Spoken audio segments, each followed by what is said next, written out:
पण जे काही आम्ही आता फीडबॅक पाहत आहोत, अनेक लोकांना, हजारो लोकांची गर्दी होणार आहे, हजारो तरुण तरुणी उतरणार आहेत. काही असे पण आहेत जे मेसेज करतात की सर आम्ही मुंबई बाहेरून आहे, कोण ठाण्यावरून आहे, कोण मुंबईत कॉर्पोरेट जॉबवर आहे आणि आम्हाला जरा शनिवार रविवार हा बरा पडेल. अर्थात शनिवारी आषाढी आहे आणि रविवारी जो तिरंगा मोर्चा होत आहे त्याच्यात अनेक पक्ष, अनेक सामाजिक संघटना, अनेक नागरिक हे सामील होणार आहेत, मोठ्या संख्येत सामील होणार आहेत.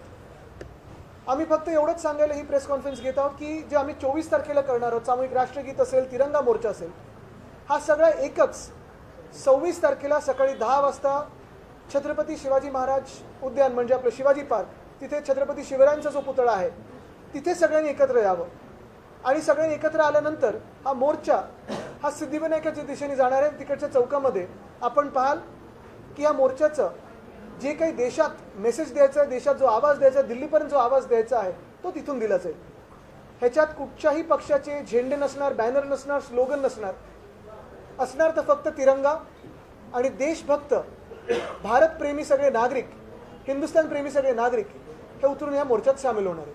तर मी आपल्या सर्वांच्या माध्यमातून आणि सोशल मीडियाच्या माध्यमातून सगळ्यांना विनंती करत आहे की 24 तारखेऐवजी सगळ्यांनी 26 तारखेला सकाळी 10 वाजता शिवाजी पार्कात यावं आणि तिथूनच आपला हा मोर्चा, तिरंगा मोर्चा हा सुरुवात होणार आहे.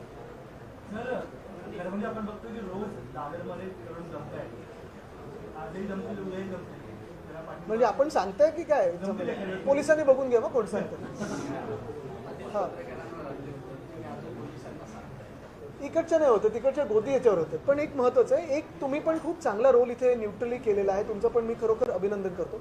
आणि दुसरी गोष्ट जसं सांगितलं ना मी, 19 तारखेपासून जो पहिला इथे मोर्चा झाला त्यानंतर काल पण आम्ही इथे ज्या विद्यार्थ्यांना भेटलो त्यांचं हेच म्हणणं आहे की इथे उद्धवसाहेब, राजसाहेब दोघंही आहेत, राजसाहेबांच्या घरातही आहेत, कोणी आम्हाला हात लावणार आहे. आणि काल आम्ही जे करत होतो मुंबईत ते हेच सांगतोय जे आत्ता मगाशी राजसाहेब आणि उद्धवसाहेबांनी सांगितलं की आंदोलनकर्ते हे शांततापूर्व आंदोलन करत आहेत.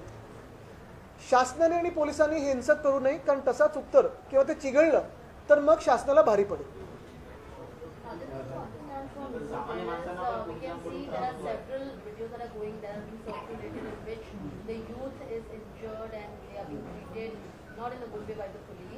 On the 26th, you said there's going to be a morsha or an ambulance carried out by you. Could you please share some details about it and also about the violence being done by the police, not only in Delhi but also in Absolutely.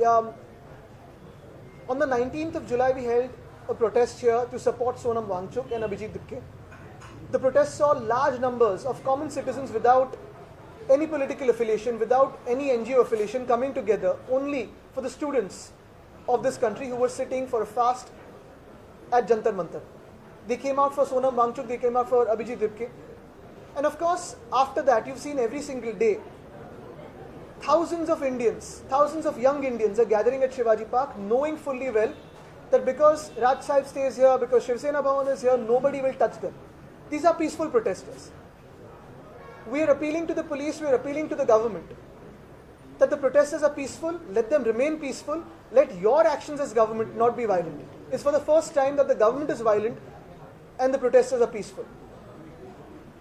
Looking at the response that we have been seeing, looking at the demand of the people wanting to protest every single day, wanting to voice their frustrations against the BJP and the BJP regime, we had made an appeal for everyone to come under the Tiranga as one and sing the national anthem in unison on 24th of July, this Friday. Yes, there has been a huge response, a huge outpouring of people wanting to come there, sing the national anthem together. However, looking at the people also wanting to join who are on corporate jobs, people who are outside town, people who are traveling, people who feel that Friday may be difficult for them to come, and also looking at the Tiranga Morcha that Raj Sahib and Uddhav Sahib have just declared.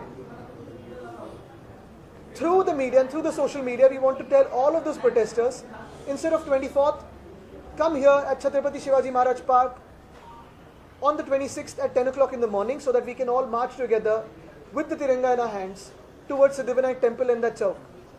To all those who feel that the police may block us, we are holding Tiranga in our hands. We are holding pride of a nation in our hearts and we are going to sing Jana Gana Mana in unison. Come and try to stop us. If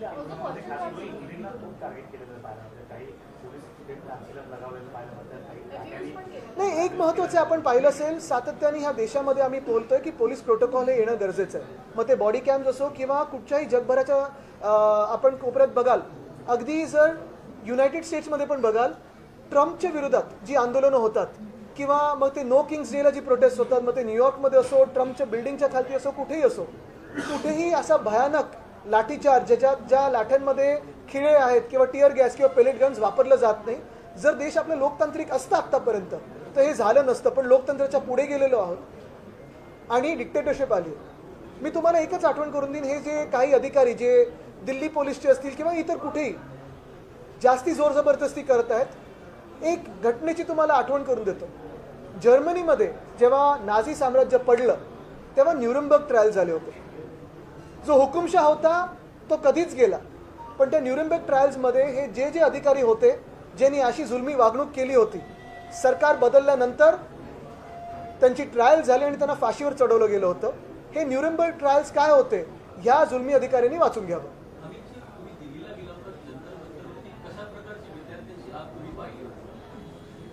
नाही अतिशय, मी त्या दिवशी दिल्लीला गेलो तेव्हा आम्ही सोनम वांगचुक सरांना आम्ही पाठिंबा द्यायला गेलो. पण मला वाटतं ज्या प्रकारे त्या दिवशी सोनम वांगचुक सरांना उचलून घेऊन गेले, त्या दिवशी मला वाटतं की अख्खा देश हल्ला, की हे काहीतरी चुकीचं होतं.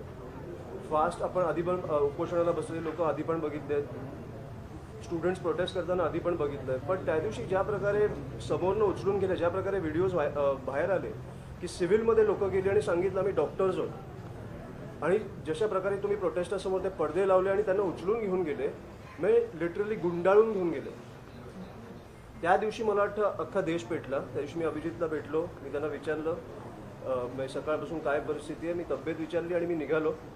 पण मला वाटतं त्या दिवसानंतर जे चालू झाले, आणि मी आम्ही काल परवा जे बघतोय, मुंबई पोलिसांचे खरंच अभिनंदन मानायला पाहिजे, तुमचे अभिनंदन मानायला पाहिजे की तुम्ही ज्या प्रकारे हाताळताय. पण दिल्लीमध्ये जे क्रूरपणे चालू आहे सगळं, म्हणजे काठ्यांमध्ये तुम्ही खेळ टाकून मारताय, तुम्ही शॉक देताय, म्हणजे खूप भीषण प्रकारचं चालू आहे. आणि जसं आदित्य बोलला, या सगळ्यांना उत्तरं द्यायला लागतील.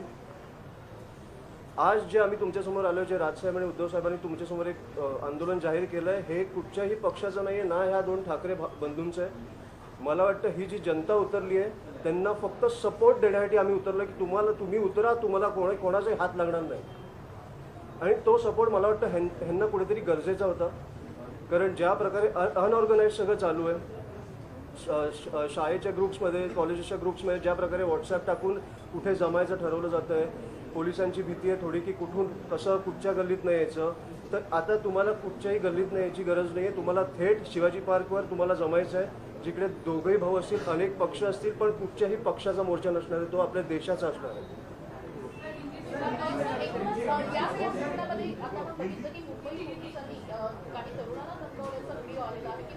नाही, मला आता कळलं, आदित्यजींनी पण टाकलाय तो व्हिडिओ. 50 खोक्यांवरनं 50 ग्रॅमवर कधी गेले कळलंच नाही. आता हे पण बघायला लागेल, हे आमदार पण 50 ग्रॅमसाठी गेले का? ड्रग्ज घेऊन फिरतात. पण त्यांना बडतर्फ करणं गरजेचं आहे, नाहीतर आम्ही त्याच्यावर पण आंदोलन करू, त्या पोलीस स्टेशनवर असेल किंवा कुठे. गेले 10 वर्ष तेच. एक मिनिट.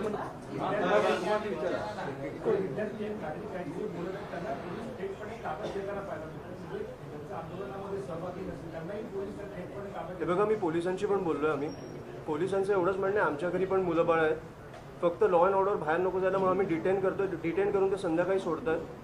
पण आम्ही जिकडे हे डिटेन केलं तर आंदोलनच नाही उभं राहणार, म्हणून आम्ही तिकडच्या तिकडे त्यांना बाहेर काढतो. आणि हे प्रोटेस्ट ही झालीच पाहिजे, ही आपली लोकशाही आहे. आणि मला वाटतं हा आवाज हा केंद्रापर्यंत पोहोचलाच पाहिजे. आणि मला वाटतं कुठची तरी ह्या सरकारमध्ये एक देशद्रोही वृत्ती किंवा देशद्रोही ताकद, अदृश्य ताकद अशी आहे की जी भारतीय नागरिकांनाच, हिंदुस्थानी नागरिकांनाच स्वतःच्या देशात आंदोलन करण्यापासून, आणि कशासाठी आंदोलन करतात तर चांगल्या शिक्षण व्यवस्थेसाठी, ही अँटी नॅशनल एलिमेंट किंवा अँटी सोशल एलिमेंट सरकारमध्ये कोणतरी बसलेलं आहे. बाहेरून कुठून तरी फंडिंग येते सरकारला, जे सांगते की नाही, देशवासियांचा आवाज ऐकू नका, त्यांच्यावरच लाठी चालवा. आणि इकडे चीफ जस्टिस जिकडे बोलतात की I don't want to waste my time and don't waste yours, म्हणजे काय?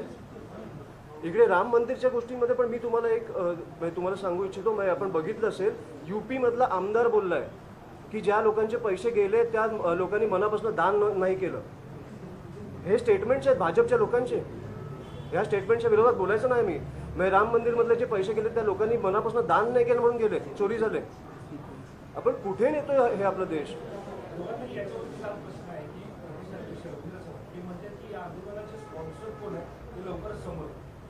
मला वाटतं पहिलं म्हणजे त्यांनी चंपतराय आणि अनिल मिश्रांच्या घरी ईडी पाठवून पैसे राम मंदिराच्या डोनेशनसाठी ज्यांनी पैसे दिले ना त्याच्यावर बोलावं. आणि दुसरं मी सांगितलं ना की त्यांच्याच सरकारमध्ये म्हणजे आता एक कळायला लागलेलं आहे की भाजप हा देशद्रोही आहे, भाजप हा युवाद्रोही आहे आणि भाजप हा शिक्षणद्रोही आहे.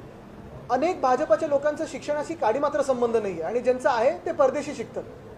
मी काल पण हे म्हणालो, आज पण हे म्हणतोय, मनविसे, युवा सेना, NSUI सगळ्या राजकीय पक्षांच्या विद्यार्थी संघटना या आंदोलनात उतरलेल्या आहेत. आम्ही तर सगळे पक्षाचे भेदभाव बाजूला ठेवून हे आंदोलन उतरलेलं आहे. का तर सोनम वांगचुक आणि दिपके ज्या विषयासाठी बसलेले 20 मुलांनी आत्महत्या केल्या त्याच्यात इथे न्याय मागायला आम्ही बसलेलो आहोत. अनेक लोक असे आहेत ज्यांचे काही राजकीय अफिलिएशन पण नाहीत, ते आंदोलनात उतरलेले आहेत. पण एकच राजकीय संघटना आहे जिचा ह्या आंदोलनाशी किंवा शिक्षणाशी काही संबंध नाही, ABVP. त्यांनी अखिल भारतीय विश्वगुरु परिषद काढावी आणि जगभरात त्या मंत्र्यांचे जिथे जिथे मुलं बाहेर अभ्यास करतात तिथे त्यांनी आंदोलनं करावी. पण देशातल्या ह्या तरुणांशी त्यांचा काडी मात्र संबंध नाही. उलटं हेच लोक आहेत जे देशद्रोह आहेत, जे लाठीचार्ज करायला लावतात, जे टिअर गॅस करायला लावतात. आणि आपल्याला अजून एक आठवण करून देतो, जेव्हा शेतकरी सगळे तिथे आले होते दिल्लीवर, त्यांना पण दहशतवादी बोलणारी हीच भाजप होती. महाराष्ट्रात हां अमित हिंदी करून, कारण आता उद्धव साहेब आणि राजसाहेबांची पूर्ण प्रेस कॉन्फरन्स झाली हिंदीमध्ये. पिछले कई दिनों से हम देख रहे हैं मुंबई में काफ़ी सारे आंदोलन हो रहे हैं, हर जगह में आंदोलन हो रहे हैं, महाराष्ट्र भर आंदोलन हो रहे हैं. हमने यही जाहिर किया था कि 24 तारीख को यानी कल शुक्रवार को छत्रपति शिवाजी महाराज पार्क यहाँ हम सामूहिक जनगण मन गाने वाले थे और सब एक तिरंगा लेके साथ में आने वाले थे. जिस प्रकार का हम रिस्पांस देख रहे हैं, बहुत सारा आउटपोरिंग हो रहा है, बहुत सारे और लोगों को आना है. और अभी उद्धव साहब और राज साहब ने कहा है कि 26 तारीख को हम सुबह 10 बजे छत्रपति शिवाजी महाराज पार्क से सिद्धिविनायक के चौक तक, सिद्धिविनायक के मंदिर तक एक तिरंगा मोर्चा निकालने वाले हैं. मैं यही अपील करूंगा सबसे कि फिर 24 को न आते हुए हम यही तिरंगा मोर्चा 26 को यानी संडे को सभी के साथ, सभी देशभक्ति देश प्रेमियों के साथ आप सब साथ में आए. इस मोर्चे में सारे पार्टीज है, सारे NGOs है, सिविल सोसाइटी है, सिटीजन्स है, लेकिन इसके आगे जाके ना कोई पार्टी का फ्लैग रहेगा, ना कोई पार्टी का स्लोगन रहेगा. दिल में देश प्रेम और हाथ में तिरंगा, यही लेके हम सिद्धिविनायक मंदिर की ओर चलेंगे और न्याय की मांग करेंगे. आदित्य, इसमें एक सवाल ये है कि अभी तक जो आंदोलन की रूपरेखा स्टूडेंट्स तय कर रहे थे, उनका जो डिमांड थी वो इस्तीफे को लेकर. आप लोग जो पॉलिटिकल पार्टीज हैं, क्या आप भी उस मांग को लेकर रिजिड हैं कि ये जो तिरंगा मोर्चा है वो राजनीतिक नहीं है. हम भी स्टूडेंट्स के साथ ही खड़े रहने वाले हैं. और आपने देखा होगा बहुत सारा एक माहौल है पूरे महाराष्ट्र में और मुंबई में कि जहां ठाकरे है वहां कोई आपको हाथ नहीं लगाएगा. हम सिर्फ वहां उनके साथ रहने के लिए आ रहे, कोई नेतृत्व करने के लिए नहीं आ रहे. नेतृत्व ये देश की जनता कर रही है और देश की जनता करेगी. बिल्कुल, जिन्होंने इस देश में लाठीचार्ज करवाया उन बच्चों पे, जिन्होंने टियर गैस की हमले किए हैं, जिन्होंने महिलाओं के साथ आपने देखा कैसे पेश आए हैं, जो ये कोई अधिकारी है वही एंटी सोशल एलिमेंट है. उनको सिर्फ एक बात याद दिलाना चाहता हूँ, आप सिर्फ गूगल कीजिए न्यूरमबर्ग ट्रायल्स क्या थे. हुकुम शाह तो गया, उसके बाद जो हुआ वो न्यूरमबर्ग ट्रायल्स थे. ये सारे के सारे जो अफसर है जो महिलाओं से छेड़छाड़ कर रहे हैं, जो महिलाओं को लाठीचार्ज कर रहे हैं, जो युवाओं पे लाठी चला रहे हैं जिसमें कीले लगे हुए, उनको मैं सिर्फ न्यूरमबर्ग ट्रायल्स क्या है ये याद दिलाना चाहता हूँ.